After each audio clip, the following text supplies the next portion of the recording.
رسول من انفسکم. د نبی کریم صلی الله علیه و آله وسلم د نسب مبارک تذکره ده. حضرت انس رضی الله تعالی عنہ فرمای وی نبی کریم صلی الله علیه و آله وسلم وی دا آیات انفسکم اوی او د دې مطلب دا دی چې تاسو کې تاسو دا پیغمبر ټولو کې اشرف او افضل نسب والا دی. په دنیا کې د نبی کریم صلی الله علیه و آله وسلم نه بهترین نسب د چام نو او نه به قیامت پورې راشي. ابن عباس رضی الله تعالی عنہ او زهری رحمه الله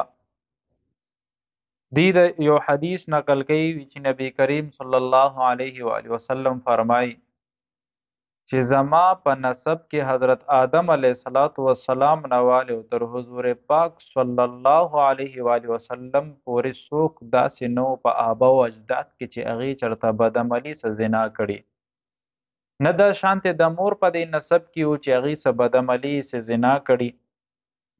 کله چې په مور عایشې رضی الله تعالی عنها باندې تهمت لګي نو الله تبارک و تعالی د دې د پاکوالي دپاره آیاتونه را نازلی.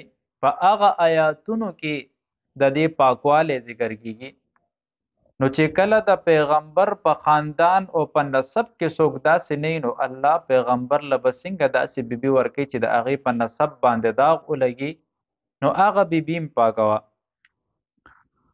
بله خبره چې د نبی کریم صلی الله علیه و آله وسلم خاندان کې ټولو کې اعلی خاندانو، کله چې ابو سفیان قیصر روم ابو سفیان ته وی ورته وی هغه تاسو کې کم یو نسب والا دی، نو ورته څه وی هو فینا ذو نسب، هغه په مونږ کې ټولو کې لوی غټ نسب والا دی او د ده نسب غوندې بل د چا اشرف نسب نشته.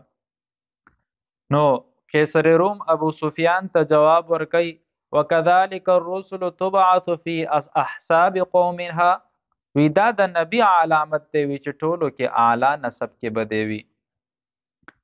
دکه شانتې د نبی کریم صلی الله علیه و آله وسلم نسب چې کله ذکر کیږي په بخاری شریف کې سیدنا مولانا محمد صلی الله علیه وسلم بن عبدالله بن عبدالمالک بن هاشم بن عبد شانت عدنان پورې د نبی کریم صلی الله علیه و آله وسلم اتفاقی رسیدلی دی چې په دې کې د چا اختلاف نشته. قبیله د نبی کریم صلی الله علیه و آله وسلم قریش وا. قریش دا د سمندر یو زناور ته ویل کیږي. دا هغه زناور چې په هر یو زناور د سمندر غالب وو، د ټول خوړی شو خو دې چا نه شو خوړی، دومره لوی شجاعت و د دې زناور.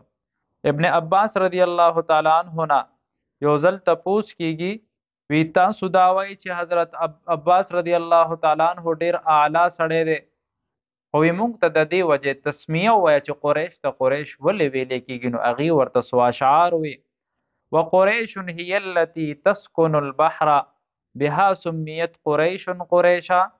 قریش اصل کې یو زناور ته وایي چې هغه په سمندر کې اوسیږي، په دریا کې اوسیږي. وی د دې وجې د قریشو قبیلې نوم هم قریش شو. تأکل الغد والسمین ولا تترک لذي الجناحین ریشا. وی دا زناور وړوکي غټ ټول زناور خوړی شي، خو وی د څوک نه پرېږدي، وی دی څوک نشي خوړی.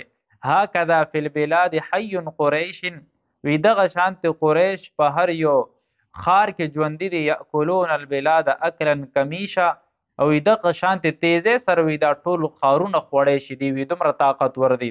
ولهم آخر الزمان نبی، وی په دې قریش کې به آخره زمانه کې پیغمبر راځي.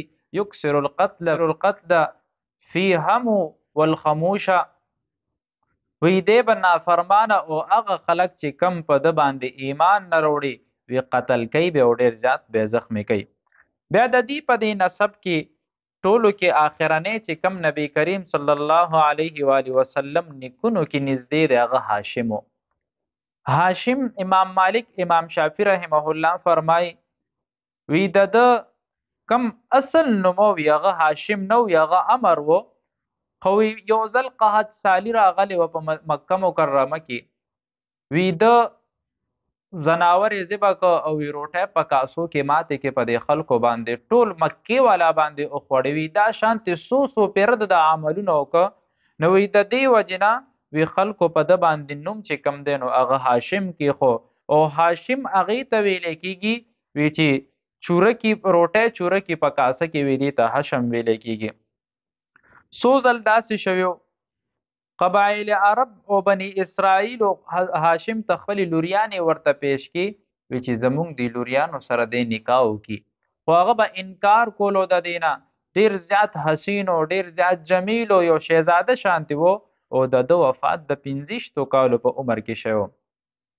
قلشاه روم د خط ولیکلو حضرت هاشم ته، ورته وی وی زما لور شهزادي ده، ښکلې ده، حسینه ده، جمیله ده، په خپلې نکاح کې واخله. نو ده د دې هم انکار وکړو، وی ځکه زما نسب به بیا د عربو نه بهر شي، دومره خیال ساتلی دی. کله به چې بني اسرائیلو کته یا به نورو داسې خلکو کتو، کاهنانو به یې کته، چا به ورته سجدې کولې، چا به یې تندې ښکلو، ځکه د ده په تندي کې د پیغمبر آخر الزمان یو نښه وه، او خلکو دا کته هغه وی چې هر چا به خپل نسب دې دپاره پیش کولو چې دا پیغمبر آخر الزمان زمونږ جوړی ته او زمونږ په دې نسب کې راشي. یو ځل دی سفر وکړو، اکثر به دی سفر چې دی نو یو سفر به په یخنۍ کې کولو، یو به په ګرمۍ کې کولو. دا لإیلاف قریش ایلافهم رحلة الشتاء والصيف، دا هم د دې په دې صفات کې بیان شوي دي چې الله وی زما شکر دی ادا کی. د حج په ایامو کې به ډېر زیات د خلکو خدمت کولو، زناوران به ذبح کول، ستوان روټۍ دا به د خلکو له ورکوله. او د دې دستور به دا و چې د په خپل وخت کې سفارتي نظام قایم کړی، او عمر یې هغه ټیم دومره نه و 13 کالو، ځکه چې په 25 کالو کې وفات شوی دی. یو ځل مدینې منورې ته لاړه، چې کله هلته لاړه هلته کې دی دا حالات یې وکته، یو جینۍ وکته، یو ښځه یې وکته چې هغه ښځه ولاړه وه، شرافت سره ولاړه وه، دکان نه بازار نه څه سودا کوله. نو دی تپوس وکړو چې دا څوک دی، واده شوې ده که نه ده واده شوې؟ هغه سلما بن عمر وه. دا ښځه چې وه د اسیحه بن جلاح د ده په نکاح کې وه، او د ده نه دوه بچیم پیدا شوي، بیا ور دې طلاق ورکو.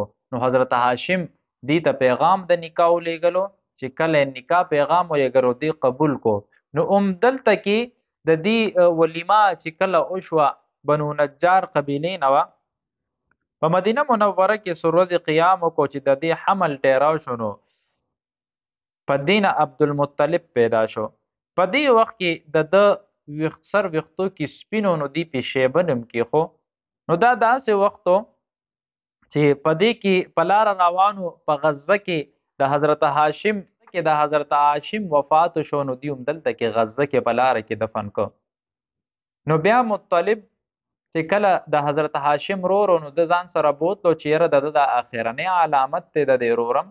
نو چې کله یې هلته بوتلو، نو د دوړو نسخه په سفر باندې و. نو خلکو وی چې دا څوک دی؟ تپوس یې ته وکړو، هغه ورته دا عبدالمطلب دی. نو بیا چې کله دننه لاړو، کپړې ورته صفا کې، صفا سوتری کې، نو بیا چې بهر راویستو، بیا ورته وی چې دا شیبه دی، او وی دا د حضرت هاشم زوی دی، او هغه هلته نکاح کړی و، هغه لاره کې وفات شو. نو بیا په ده باندې دا نوم چې کله پوخ شو، دا د عبدالمطلب و. د عبدالمطلب هغه چې کوم د نبی کریم صلی الله علیه و وسلم نیکه، او په ده کې الله ټول هغه صفات ایښي چې کم صفات په هاشم کې پراتو. او بیا د دې نه د نبی کریم صلی الله علیه و صاحب عبدالله، او بیا د هغې نه په نسب کې نبی کریم صلی الله علیه و وسلم پیدا شو. ورسره به مخکې دا شانتې نور انشاءالله بحث